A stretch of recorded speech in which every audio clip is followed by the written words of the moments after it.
But you mentioned your stand-up comedy, and it's an art that you've not only tried and you know you're successful at, but let's talk about the art of it, because when somebody says, "Oh, Jess, you're funny, you should do stand-up," I say, "No, that is Yeah. not how that works." And I respect it too much. It's like the ocean. I respect the ocean way too much to go out there. And I hate when people say, "You're funny, you should do stand-up." So tell me about the art that it takes. And you can be naturally funny, sure, but what is the process of it? Yeah, there's different levels of it, you know, and it's okay to be funny and make your friends crack up.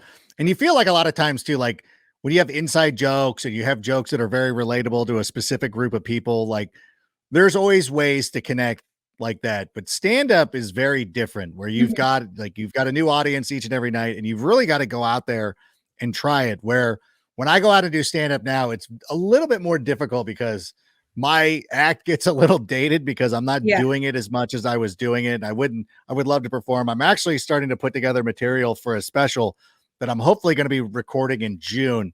And so, but a lot like it's all about like you got to write a bunch of jokes.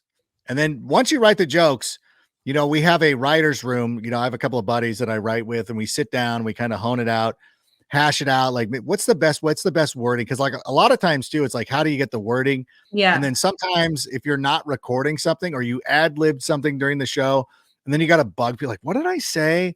Like, I remember getting a laugh, but I don't remember like, what did I say? What did I do? And it's a lot of repetition.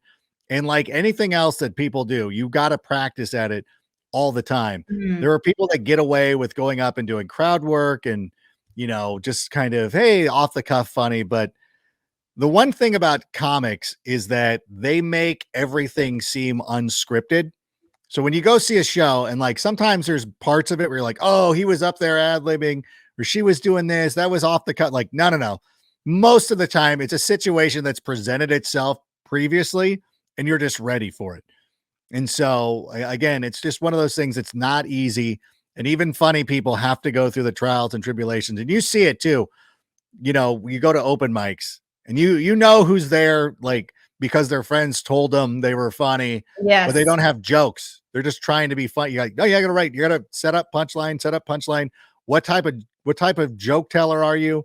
Like for the longest time, I was so worried about the dead spots, like setting up joke. Like I could not have a setup be longer than like 4 seconds because it would give me Mm. too much anxiety.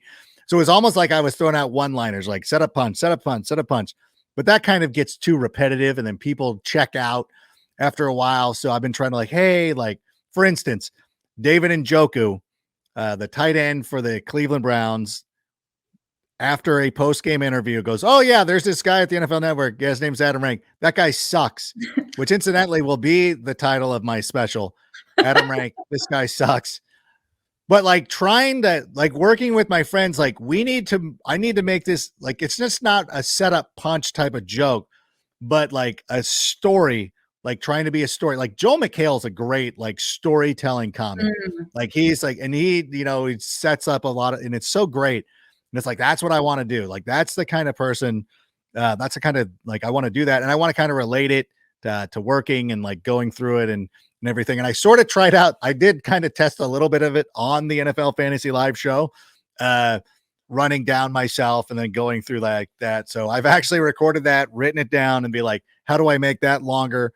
So I'm trying to take a, you know, a 10-second sound bite and trying to turn that into like a 5-minute bit, you know? Mm. So it takes a lot of writing and a lot of repetition, a lot of practice.